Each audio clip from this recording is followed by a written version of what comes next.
I never thought my life would collapse so publicly and cruelly. Yet the day she demanded 70% of everything proved just how blind I'd been to the warning signs that surrounded me. For more than 30 years, I gave every hour, every weekend, and every ounce of energy to building a company that became the foundation of my fortune. And I believed those sacrifices would be respected by the woman who claimed to love me. Instead, she spent months preparing a plan with her younger lover while smiling at me in crowded rooms, making me feel like nothing more than a relic of the past. When the case finally reached court, her lawyer delivered arguments meant to paint me as controlling, detached, and undeserving, while she pretended to be the long-suffering wife who deserved compensation for her supposed endurance. I had never felt humiliation as sharp as hearing those words repeated in front of strangers who had no knowledge of my life, or the years I spent in silence providing for her comfort. In that moment, I understood how easily sacrifice can be erased, how loyalty can be mocked, and how quickly decades of devotion can be dismissed as useless weight. Yet within my hands rested the papers I had prepared long ago. Contracts written during years when I still trusted but quietly feared the fragility of human gratitude. The introduction of those clauses in front of the judge became the turning point, and when the ruling came down, the laughter was not directed at me, but at her audacity. That moment marked the beginning of my path from shame back to dignity, though reaching it required me to walk through every painful memory that led me there. When I returned home after that humiliating hearing, I sat in the quiet of my study and allowed every memory of sacrifice to wash over me until the weight of years pressed against my chest like a stone. I thought of the mornings when I left before sunrise while she still slept soundly in our warm bed, and the evenings when I returned long after dinner had grown cold on the table because the projects demanded every ounce of my attention. I remembered signing contracts in poorly lit offices while construction dust still clung to my jacket, knowing that each deal pushed us further toward stability and prosperity, while she enjoyed the safety of the life I was building. My body still carried the scars of those long years, aching joints from endless hours on unfinished sites, and tired eyes from endless nights reviewing accounts. But I wore those marks with pride because I believed they represented love, security, and shared success. I realized now that she had viewed them only as tokens of my absence, proof that I was a man chained to work and therefore undeserving of tenderness or respect. Her words in court had echoed with rehearsed precision, describing me as cold and unfeeling, painting our marriage as an arrangement where she bore all burdens while I enjoyed silent authority. The faces of the observers revealed how convincing she sounded, and for a brief moment I felt like a stranger in my own story, powerless to defend myself against her crafted narrative. Yet deep within I knew the truth, and the truth was that I had missed birthdays, anniversaries, and countless small joys not out of neglect, but out of determination to secure our future. The private evidence of those years lingered in receipts of tuition payments, medical bills I covered without hesitation, and the vacations I planned, though rarely joined, because work had always demanded my presence. Each memory reminded me how distorted her accusations were, and the realization burned inside me with both sorrow and clarity. I thought of the many evenings I sat alone at my office desk writing notes to remind myself to bring her flowers or arrange small surprises, gestures that often went unnoticed, but which I believed showed devotion in my own way. She had chosen to remember only the absence, not the devotion behind it, and that was the deepest wound of all. My reflection in the glass of the study window revealed a man older, wearier, yet still standing with quiet strength, and I promised myself that this battle would not end with my voice silenced. She might have taken my sacrifices for granted, but the paper in my possession carried the weight of foresight, and I clung to the knowledge that soon her lies would collapse under the burden of undeniable truth. That thought steadied me as I prepared for the coming storm, because while betrayal had cut me deeply, my faith in careful planning and written law remained unbroken. The morning after those heavy reflections, I met with Victor Hale, the lawyer who had guided me quietly for years, and as I stepped into his oak-paneled office, I felt the strange comfort of a man who understood the value of preparation above passion. Victor listened calmly while I explained how she had demanded 70%, how her lawyer had painted me as a tyrant, and how the humiliation still burned in my chest like a fresh wound. He did not rush to soothe me with false hope. Instead, he reminded me of the trust documents we had drafted years earlier when I confessed my unease about depending entirely on affection to safeguard what I had built. I remembered those meetings with him long ago, when he had insisted that foresight was not mistrust but wisdom, and how I reluctantly agreed to include provisions that would trigger if respect within the marriage was publicly violated. Sitting in his office now, I realized how prophetic that conversation had been, because her actions at the gala, the gossip spread among our peers, and her mocking behavior in court fit exactly into the conditions we had outlined. Victor laid the papers on the table, his fingers tracing the clauses with the certainty of a craftsman revealing his masterpiece, and he explained that these documents were not merely symbolic, but binding shields forged in language stronger than her. Accusations. As I studied the familiar signatures and seals, a weight lifted from my chest because I understood that my sacrifices had not been left unprotected after all. He reminded me that the law respects clarity, and that while emotions may sway a gallery, documented intention will command the respect of any judge who values justice. In that moment, I felt a quiet surge of strength, not the reckless fury of a man betrayed, but the steady confidence of someone who had prepared unknowingly for this very storm. I told Victor about the credit card statements I had uncovered, the extravagant gifts funneled toward her younger companion, and the whispered conversations overheard by those who remained loyal to me. He nodded slowly, adding that every shred of evidence would weave together into a tapestry impossible for her to unravel once the trial reached its decisive stage. The contrast between her flamboyant performance and our steady preparation became clear, and I understood that while she played to the crowd, we were building a case that would outlast the noise. Leaving Victor's office that day, I carried the folder under my arm as though it contained more than paper, because within it lay the preservation of my dignity, my legacy, and my years of sacrifice. The streets outside seemed brighter, the air less heavy, and though the road ahead promised confrontation, I no longer felt like a man cornered. Instead, I felt like a builder once more, laying the foundation for justice brick by brick, guided by patience and fortified by the knowledge that foresight would soon silence betrayal. That night, I lay awake, replaying every moment of our marriage, and slowly a pattern emerged so clearly that I wondered how I had ignored it for so long. I thought back to the early days when she insisted we host lavish dinners even though I was still pouring every dollar into expanding the company, and how she mocked my modest clothes when surrounded by her wealthier friends. At the time, I convinced myself her sharp remarks were harmless vanity, yet now I understood they were signs of a deeper disdain that grew with each year I sacrificed. I remembered the way she dismissed my long hours as obsession instead of dedication, and how she spoke of me to others as though I was a stubborn old relic unwilling to enjoy life. Her laughter at social gatherings when someone joked about my age or my simple habits had always pierced me quietly, but I told myself it was only nervous politeness rather than deliberate betrayal. Now in the silence of that late hour, I recognized that those moments were early rehearsals for the performance she delivered in court. Friends and acquaintances later revealed conversations they had overheard where she described me as controlling, humorless, and undeserving of loyalty. Words that matched almost perfectly the accusations presented by her lawyer. Even within the walls of our home, there were subtle betrayals I had overlooked, like the sudden secrecy with her phone, the whispered calls behind closed doors, and the expensive clothes that appeared without explanation. Each memory aligned with the next until a timeline of deception stretched across our years together, showing me that her courtroom attack was not sudden but carefully cultivated. What struck me most deeply was how my loyalty had blinded me, how I excused each slight as stress or misunderstanding because I wanted so desperately to believe in the woman I had chosen. The realization stung like salt in an open wound, yet it also gave me strength because it stripped away the illusion and left me facing the truth without disguise.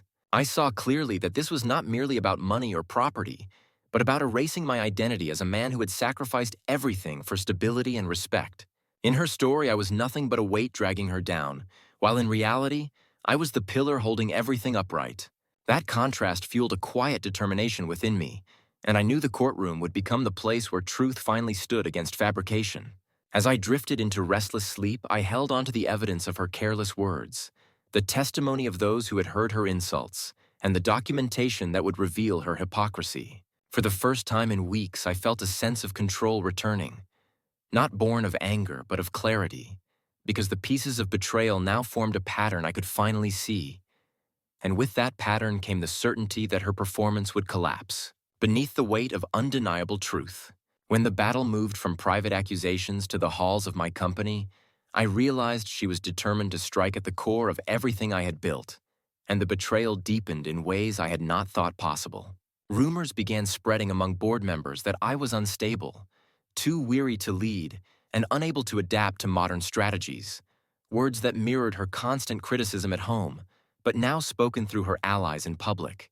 A trusted colleague quietly informed me that she had been meeting with certain investors, whispering that I planned to retire early and that my judgment had already begun to fail. The sting of those lies was sharp, because I knew how much of myself I had given to this company, from the first small project financed on borrowed credit to the sprawling developments that later carried our name. Employees who had once looked at me with respect now regarded me cautiously, unsure whether the man they served was truly the leader who had carried them through storms. Documents appeared in circulation suggesting inflated expenses, false reports that portrayed me as reckless with company funds, and I recognized the hand of her younger companion in the polished forgeries. For the first time in years, I felt like a stranger within my own office, a place where every wall carried echoes of my long nights and every desk had been earned through sweat and persistence. Yet even in that storm, a few loyal allies remained firm, reminding me quietly that their trust was not shaken by rumor, and offering their support when the truth finally had its chance to surface. I gathered the suspicious emails, the doctored spreadsheets, and the whispered testimonies of those who had overheard her plotting, and I placed them carefully into the growing folder Victor had instructed me to maintain. The contrast between her reckless thirst for spectacle and my patient method of collecting evidence became sharper each day, and though the humiliation of seeing doubt in familiar eyes hurt deeply, I refused to surrender my composure. I walked the corridors of my company with calm steps, even as whispers trailed behind me, because I understood that the strength of a builder lies not in avoiding storms, but in constructing foundations that can withstand them. The betrayal in the workplace revealed her desperation, because striking at my business meant striking at the heart of my identity. Yet it also exposed her weakness, because every false document left a trace, every rumor carried a witness, and every reckless word could be transformed into proof. When I left the office each evening, I carried not only the weight of suspicion, but also the growing certainty that her campaign would unravel. And in the silence of my study, I reviewed each piece of evidence with the patience of a craftsman preparing his tools. The company had been my creation, born from decades of discipline, and I knew that no matter how many lies she planted, the truth embedded in its foundations would rise and crush her illusions. Her attacks soon shifted from the boardroom to the broader public, and I felt the sting of betrayal sharpen as she attempted to ruin not only my fortune but also my reputation. Whispered stories began appearing at social gatherings where once I had been honored, painting me as a miser who hoarded wealth while his wife languished in quiet misery. Former acquaintances approached me with hesitant expressions, explaining that she had told them I controlled every aspect of her life, denying her freedom and dignity, and some of them believed her performance. I watched as people I had known for decades began to withdraw their warmth, offering polite smiles while their eyes revealed judgment shaped by lies. What hurt most was not the gossip itself, but the deliberate cruelty behind it, because she knew my name had always been built on respect and steadiness, not luxury or charm. Her companion added fuel to her campaign by posting subtle provocations online, vague remarks about older men clinging to power and women deserving better. And though his words never mentioned me directly, everyone understood who they targeted. The humiliation was heavy because reputation is not something you can rebuild quickly, and I felt years of sacrifice mocked by laughter behind glasses of wine. For the first time, I understood how fragile public image truly is, how quickly it can be twisted when malice carries a louder voice than quiet devotion. Yet in the midst of this storm, I remained silent, not because I lacked strength, but because Victor reminded me that patience would serve me better than angry rebuttals. Each article clipped from gossip columns, each screenshot of a mocking post, and each whispered testimony of slander became part of the growing archive we would present when the time came. I walked into restaurants where once I'd been greeted warmly and felt the chill of half-hearted nods. But inside, I carried the steady knowledge that every insult collected was a stone that would soon weigh her story down. The contrast between her hunger for immediate triumph and my quiet gathering of proof became clearer every day. And though humiliation burned, I reminded myself that truth required endurance. What steadied me was the memory of my long years in business, when patience often determined success more than speed, and I treated this battle with the same discipline I once used to build foundations in uncertain soil. She thought her words would stand unchallenged, But what she did not understand was that every performance leaves traces, every lie leaves evidence, and every attempt to erase a man who sacrificed everything only strengthens the eventual judgment. By the time the storm reached its loudest point, I was no longer shaken, because though her campaign damaged the surface of my reputation, I knew the documents in my possession would soon speak louder than any rumor. And when that moment arrived, the laughter would no longer be at me, but at her reckless cruelty. The day her lawyer officially filed the divorce claim felt like stepping into a battlefield where every word was a weapon and every silence carried accusation. And though I had prepared myself mentally, the sting was sharper than expected. The documents arrived heavy with demands, stating she deserved 70% of all assets because she had endured a lifetime of neglect and emotional control. A portrait of me so distorted I barely recognized myself.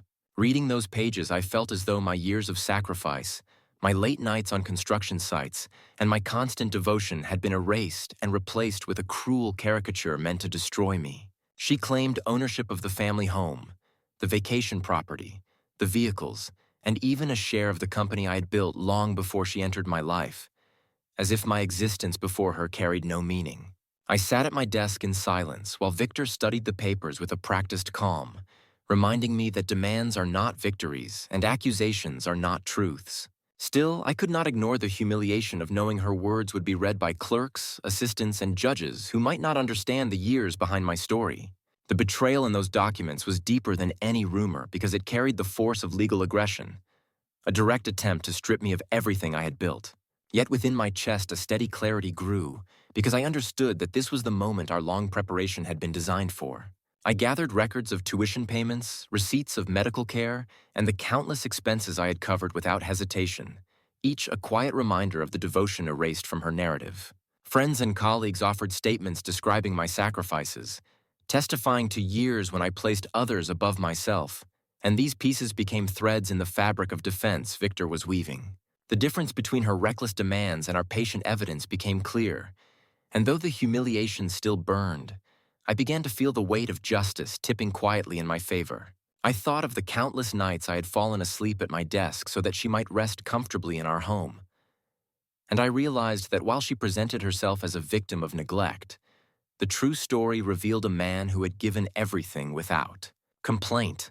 Her filing may have sought to destroy me, but it also exposed her greed to the light, and with every exaggerated demand, she revealed the distance between truth and performance. I closed the folder containing her claims and placed it beside the thicker one Victor had prepared, and in that moment I felt the first spark of confidence since the ordeal began. The battle was far from over, but I knew now that the outcome would not be decided by her accusations, but by the weight of my foresight and the strength of my patience, and that knowledge gave me the calm resolve to face the storm ahead. The weeks that followed her official filing became a blur of discovery requests, depositions, and endless exchanges of paper, each document carrying both the threat of ruin and the promise of vindication. And I learned quickly that patience was not just a virtue but a weapon. Her attorney moved aggressively, demanding records of my income, company valuations, and every private account I had ever touched, as though the years of my life could be reduced to neat columns in spreadsheets. I complied carefully, handing over what the law required. But each time we delivered documents, Victor added his own quiet touch by slipping in proof of my sacrifices, evidence that revealed how every dollar I earned had been poured into maintaining a life she never acknowledged. The more they searched for hidden wealth, the more they stumbled upon receipts of tuition I had covered for her siblings, medical bills I paid for her parents, and charitable donations I had made in her name. What was meant to expose greed instead painted a portrait of relentless responsibility, a truth she could not easily dismiss. At the same time, Victor's team began pulling at threads she had not guarded carefully. We traced funds funneled discreetly from our joint accounts into purchases linked to her younger companion, expensive leases and luxury gifts far beyond what she could explain as personal expenses. Offshore transfers appeared in records we subpoenaed, small at first but consistent enough to reveal a pattern, and every line of numbers whispered a story of betrayal, not only of me, but of the very court she sought to manipulate. Each discovery hardened my resolve, because I understood now that her greed had made her careless, and in her haste to seize everything she had left a trail of footprints we could follow straight to the truth. During depositions, she tried to maintain the mask of a wounded spouse, But when confronted with bank statements showing payments for properties she claimed not to know, her composure cracked. I sat across from her in that sterile conference room, watching the shifting expressions on her face, the sudden flickers of panic when Victor's voice revealed another inconsistency, and I realized that the woman I once trusted had become a stranger, entangled in lies she could not control.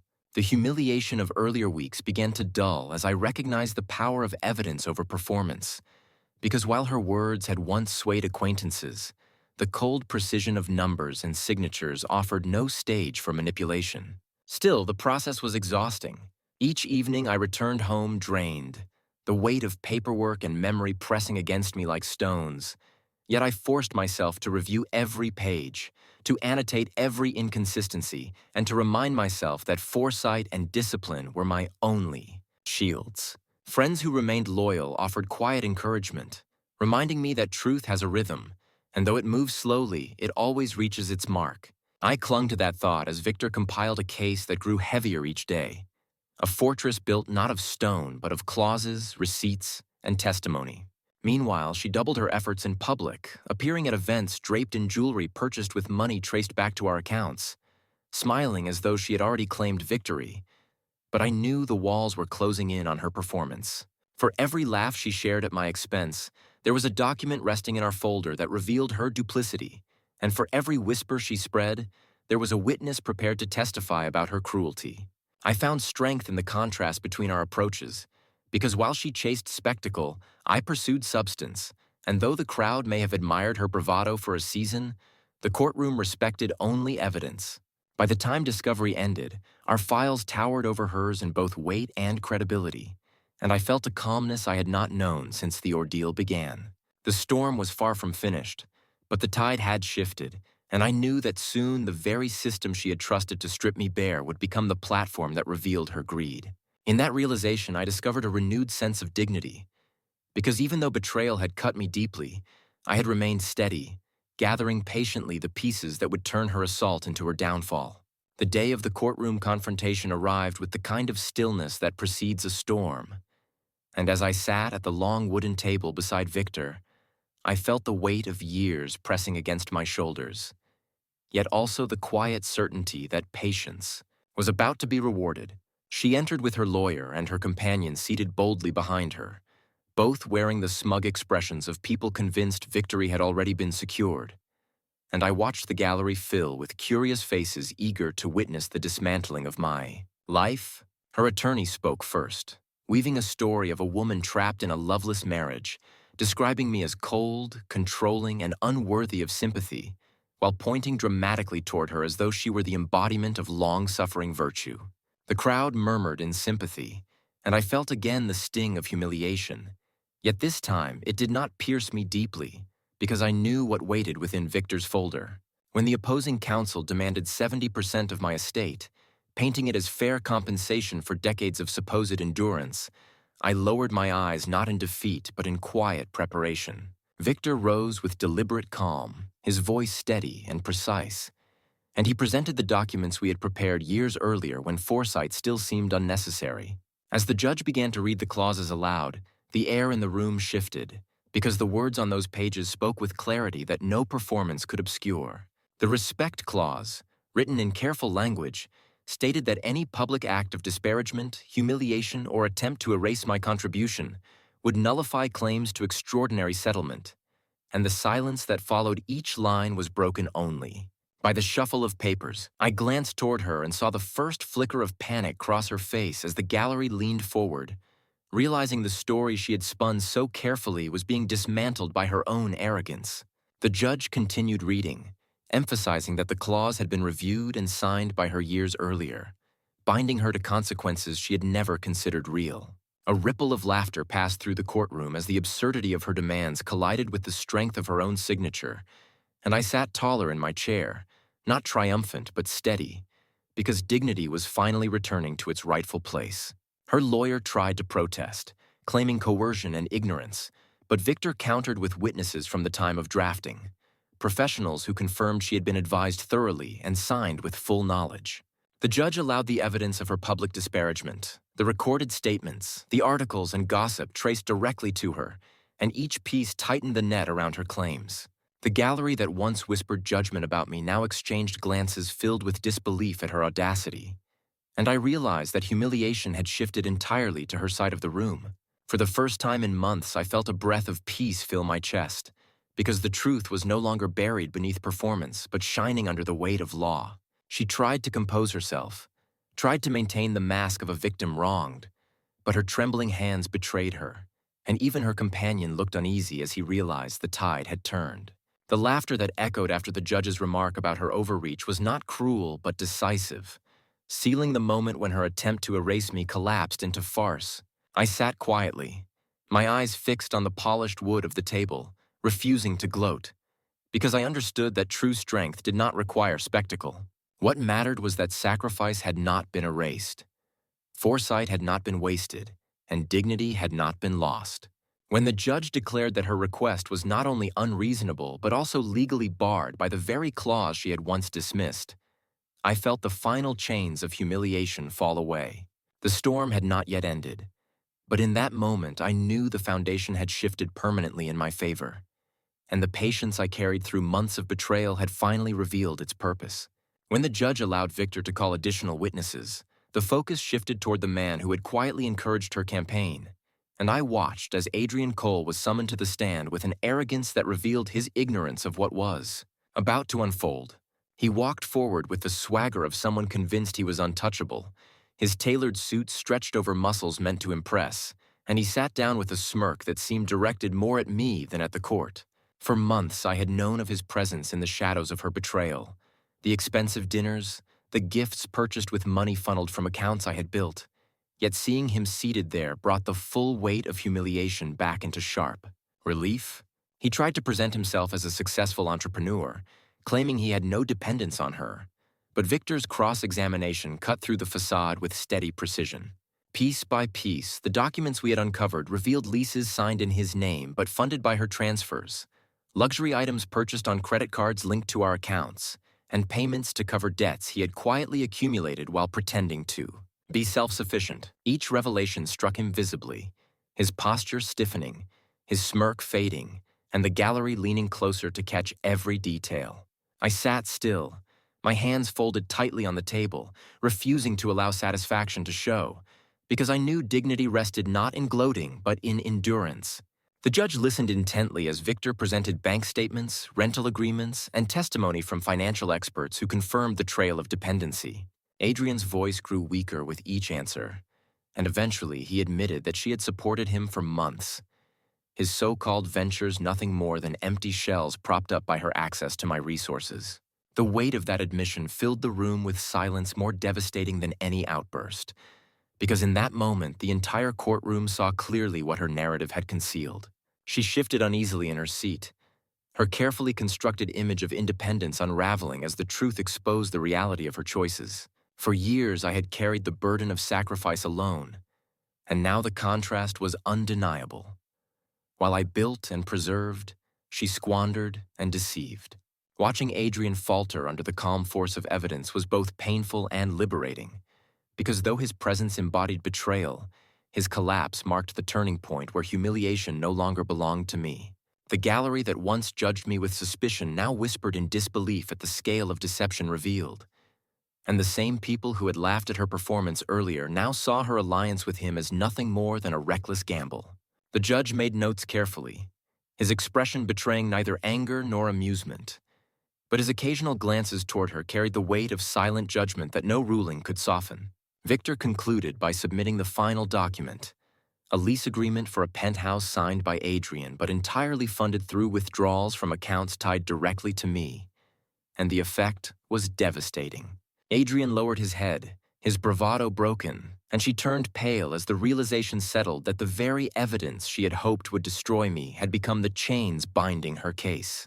In that moment, I felt no triumph, only the quiet return of balance, because the truth had been revealed not by anger or force, but by patience and foresight. I understood now that betrayal carries within itself the seeds of collapse, and when exposed to the light of evidence, those seeds grow into consequences that no performance can resist. The humiliation that once belonged to me now rested fully on their shoulders, and though the storm was not yet finished, The tide had turned so completely that dignity once lost had begun to return with unshakable strength. The ruling that followed Adrian's collapse reshaped the air in the courtroom, because the judge made it clear that her demands had no foundation and that her credibility had been damaged beyond repair. He stated firmly that the trust clause I had established years earlier rendered her request for 70% impossible, and that her actions had already violated the very agreement she once signed without hesitation. I listened as his words carried through the chamber, each sentence dismantling the narrative she had worked so hard to maintain, and for the first time in months I felt the crushing weight of humiliation lifting from my shoulders. The settlement was reduced to a fraction of what she had sought, covering only what the law required and nothing more. And the company, the properties, and the majority of the assets remained intact under my name. I sat quietly, not celebrating but breathing with the calm steadiness of a man who had endured and finally been heard. And I noticed the way the gallery shifted their gazes, no longer seeing me as the villain but as a man who had been wronged and defended himself through preparation rather than vengeance. Her face revealed disbelief, her hands trembling against the polished surface of the table, and the arrogance she had worn so confidently was gone, replaced by the look of someone who realized too late that greed had undone her. Even Adrian, once sitting proudly behind her, kept his head low, knowing his involvement had been exposed as parasitic dependence rather than noble support. Outside the courtroom, the story spread quickly, because people who once whispered about my supposed cruelty now spoke of her audacity, shaking their heads at the scale of her attempted deception. Clients who had hesitated to renew contracts with my company began sending messages of reassurance, reminding me that their loyalty was not shaken, and some even expressed admiration that I had handled betrayal with patience rather than reckless. Retaliation, the respect I thought had been erased, began to return in subtle gestures. A handshake held longer, a phone call filled with warmth, and the quiet acknowledgement that my sacrifices had not been forgotten. I realized then that betrayal may have wounded my spirit, but it could not destroy the legacy built on years of discipline and endurance. What mattered most was not that I had defeated her, but that the truth had been preserved, and that the law had recognized the difference between sacrifice and manipulation. I walked out of the courtroom with Victor at my side, carrying the folder that had once felt like a desperate shield, but now stood as the record of foresight that restored my dignity. The storm was not without cost, because scars remained where trust once lived. Yet even those scars carried meaning, reminders that patience, discipline, and preparation can outlast cruelty, greed, and betrayal. The ruling was not a celebration but a restoration, a confirmation that my years had not been wasted and that my name would not be remembered as weak or selfish but as steady and enduring. In that moment, I understood the quiet power of lawful revenge, the kind that does not roar or boast but simply allows truth to stand unshaken when lies finally collapse. I felt peace returning slowly, not as joy but as strength, because I had endured humiliation, gathered patience, and rebuilt dignity where betrayal once tried to erase it. When the final gavel struck and the proceedings concluded, I rose slowly from my chair with the steady composure of a man who had endured a storm and emerged unbroken. And I felt the weight of months of humiliation lift from me like chains falling. Away? The courtroom emptied around me, yet I lingered for a moment, listening to the echoes of footsteps fading down the marble corridor, knowing that the echoes of betrayal would linger far longer in memory, but also knowing that they no longer defined me. Victor gathered the papers with his usual calm efficiency, sliding each document back into the folder that had become my shield, and he gave me a quiet nod that carried more meaning than any congratulatory speech. I walked outside into the cool air where the sky stretched wide and unyielding, and for the first time in many months I drew a breath that did not feel heavy with shame. Those who had once whispered doubts now approached cautiously, their expressions softened with respect, some offering handshakes while others merely nodded in acknowledgement. And I accepted each gesture with calm grace because I understood the value of restored dignity. She left the courthouse quickly, her head lowered, her companion trailing behind her, and I felt no urge to follow or confront because her defeat was not my victory but her own undoing. The assets remained secure, the company intact, and my reputation steadied by the strength of foresight and the clarity of truth. Yet the deeper triumph was quieter than material preservation. I had proven to myself that patience could withstand betrayal, that discipline could overcome humiliation, and that lawful action could deliver justice without the stain of vengeance. I thought back to the long nights spent building foundations in the cold and rain, the countless hours spent sacrificing comfort for stability, and I realized that those sacrifices had not been erased after all, because they had been acknowledged in the only way that truly mattered. The judge's laughter at her audacity, the gallery's disbelief at her demands, and the final ruling that restored balance all stood as confirmation that truth carries weight even when buried beneath spectacle. I did not celebrate with noise or indulgence, but with a quiet walk through the city streets, each step a reminder that strength is not measured by fury but by endurance. The betrayal had left scars I would carry always, yet those scars no longer burned with shame but with the steady reminder that dignity, once tested, can be rebuilt stronger than before. I knew that people would continue to talk, that some would still repeat fragments of her story, but I also knew that the record of truth had been written in the language of law, and no rumor could erase it. As I returned to my home, the house she once tried to claim, I felt no emptiness in its halls, but rather a renewed sense of belonging, as though the walls themselves acknowledged that they had been preserved through foresight. I placed the folder of documents in the cabinet where it had always rested, not as a trophy, but as a symbol of patience rewarded, and I closed it knowing I would rarely need to open it again. In the quiet of that evening, I sat in my study reflecting on the path from humiliation to clarity, from betrayal to restoration, and I understood that my story was not one of loss but of endurance. I had been betrayed publicly, humiliated before friends and strangers, and nearly stripped of the fortune I built. Yet through discipline and lawful preparation, I had reclaimed not only what was mine, but who I was. The lesson etched deeply into my heart was simple yet powerful. Respect cannot be demanded, dignity cannot be fabricated, and truth cannot be erased by betrayal when patience holds steady. That truth became the foundation on which I would continue to stand, stronger and calmer, no longer a man broken by humiliation, but a man restored by the enduring strength of foresight and law. Don't forget to hit like, subscribe, and turn on the bell so you don't miss the next story. Write in the comments from which city you are watching,